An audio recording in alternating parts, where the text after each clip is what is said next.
Hello everyone and welcome back. In this video, I'm going to talk to you about a family's struggle with addiction and loss and how they lost their son to this horrible disease.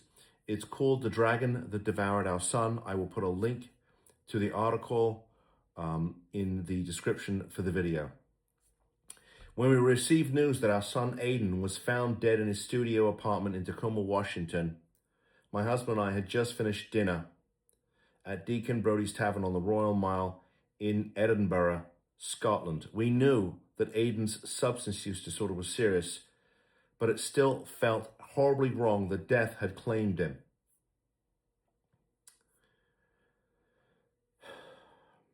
From early on, much of Aiden's life was characterized by passionate consumption. Once on a flight to Michigan, Aiden vomited up an unpleasant cascade of juices and food all over our seats after chugging down all the beverages the attendants would give him.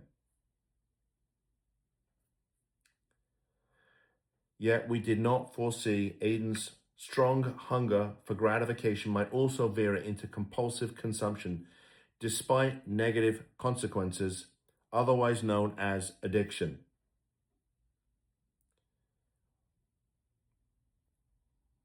He was constantly on Snapchat, Instagram, Tinder, TikTok, and who knows what other platforms during school hours, after school, and on the weekends.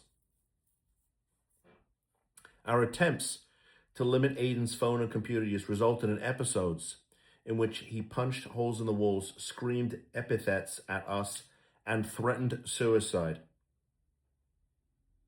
By this time, the COVID shutdown had obliterated any hope for much needed in-person professional help.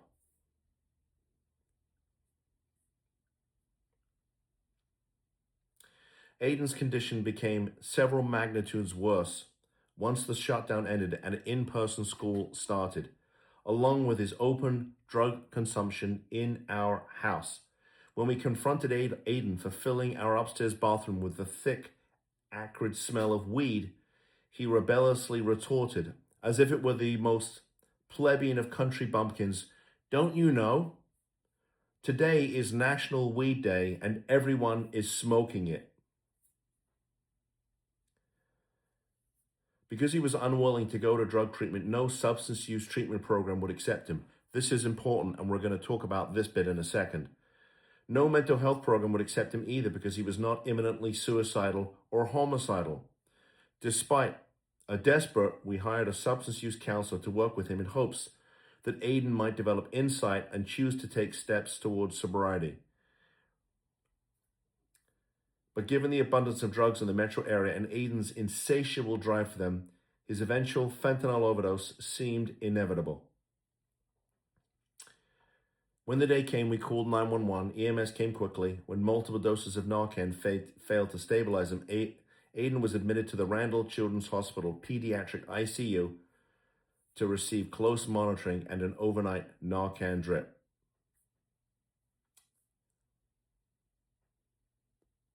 At the hospital, after he regained consciousness, we told Aiden that he could no longer live at home and he had to go to rehab.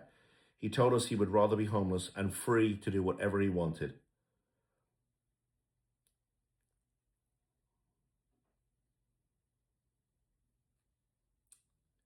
We encouraged him to think about his gift of a second chance and arranged for him to attend an out-of-state private substance use program that was willing to take him despite his recalcitrance. The counselor at the program later told us that Aiden disclosed still craving a plethora of substances, shrooms, yellow sunshine, uppers. Less than 2 weeks after he turned 18, we received news that Aiden had left his drug treatment program and had gone to who knows where. We later learned when we reconnected that he ended up in a young adult temporary shelter in Tacoma. Oh. All right, I think you get the point here. When I read these stories, it's heartbreaking, okay? And I can tell you, we speak to literally, I don't know, just shy of 1,000 families every year. And we've been at this for many years. And as a general rule, the families that work the program get a great result. The families that decide for whatever reason they cannot make the decision, the commitment, um, sometimes deal with consequences like that. And it's heartbreaking. And we try to, keep in touch with families that called us, 3 months ago, 6 months ago, a year ago. And every once in a while we speak to a family and this is the response we get. And it's just gut wrenching because I don't do any other work. I built this practice, this business with my wife for the last 10 years. We're blessed to have helped a boatload of people. I have a great team, but I know that every year we're going to potentially get this call from a family, and there's just no words to describe it. Okay, there's a couple of issues here. Number one, this is one of the reasons to come to Florida. Number one, we have great treatment down here. But two, we have laws on the books that will empower a family, that will give a family the right, the legal authority to place somebody into treatment and keep them there long enough. Because when somebody like this young man is dealing with a substance use disorder, he is not capable of making the decision to save himself. I mean, this is a classic case of denial, right, by this young man. And that's not unusual because when someone has a substance use disorder like this, it's as if their brain has been hijacked. He's not even capable of making the decision to save himself. So somebody has to make it for him. If there's mom and dad around, we want mom and dad to make that decision, right? And I know for parents, it's frightening to go into court. I know that you're worried that your child will hate you. But here's the deal. This young man, this is not him. It wasn't him running the show. It was his disease. It was the drugs. So who's going to save him? Okay, and look, I just want to be clear. This is not about blaming the parents. It's not their fault. Okay? These things happen. But sometimes these things can be avoided. So this is why I'm pretty vocal about coming to Florida. Okay, and we bring people in all the time, and I can certainly have a conversation with you about how we get people here. But if theoretically, I mean, it's so ironic. I just spoke last night to a family. Their son is not much older than this young man, Aiden. Same thing, marijuana use, severe psychosis, complete denial. Okay, we're going to get him down here and we're going to keep him here. And we're going to keep him here long enough in a clinically appropriate facility. He's going to take his medications, or there's going to be consequences for him. There's going to be accountability for him. And his mom and dad are afraid that he's going to be mad at them.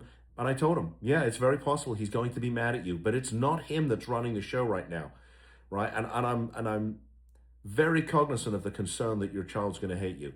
But there's going to be a point in time, it could be a month, it could be 3 months from now after they go into treatment, where the light bulb is going to go off and their brain is going to start to heal, and there's going to be a complete shift. But it takes time, okay? It takes time. I tell every family, think of this as a year-long journey. You don't have to hire me for a year, right, or my phone for a year, but this is going to take a year, right? This marijuana-induced psychosis is just an absolute national epidemic, okay? And I've been very adamant about that, and I've taken quite a bit of heat. I've been insulted. I've been called a party pooper. I've been told, oh, this is silly. You don't know what you're talking about. This is a prime example of the kinds of situations that we deal with. And I'm sorry, if you're somebody out there who thinks it's okay for young folks under 25 to be using marijuana, well, sorry, too bad. I respectfully disagree with you. It's a problem. It's going to be a national epidemic if it's not already. And these states that have legalized marijuana, shame on you. Shame on you, because this is part of the problem here. This is an example of part of the problem. In fact, I just did a video, I think it was last week, about the state of Colorado, right? First of all, if you go to Denver, where my wife and I were about 2 years ago for a small conference, the whole place smells like a giant bong. There's the smell of marijuana everywhere you go. It's terrible, okay? And now the state of Colorado, and I know what goes on here, right? These states legalize marijuana because they think they can make money off it. Well, guess what? Now they don't have enough money to take care of all of the people that are having mental health issues caused by the marijuana. They have a budget deficit. They can't possibly provide services for all of these people. So anyway, I'm this stuff is deeply personal to me, even though when we handle a case, we stay objective. But if you are a family out there, there is an answer, okay? And we're happy to talk to you about what solutions may be appropriate for your family. But you know, causes have effects and effects have consequences, and this is one of them. Okay? So I'm interested to hear what your thoughts are. What do you think? And listen, if you're going to insult me, that's fine. Just be, I don't know, polite about it. But I'm not going to stop talking about this because the mission of this firm is to save families. And this family is now destroyed because of this. So anyway, I'm interested to hear what you have to think.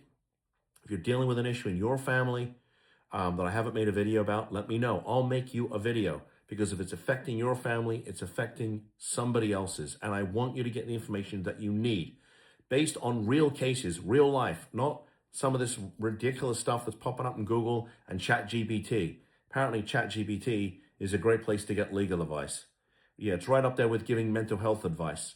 So I give this to you so that you have the information you need. If you like this content, please give me a thumbs up. If you want more of this content that I make for you, please subscribe to the channel. And with that said, take care, and I'll see you in the next video. Bye-bye.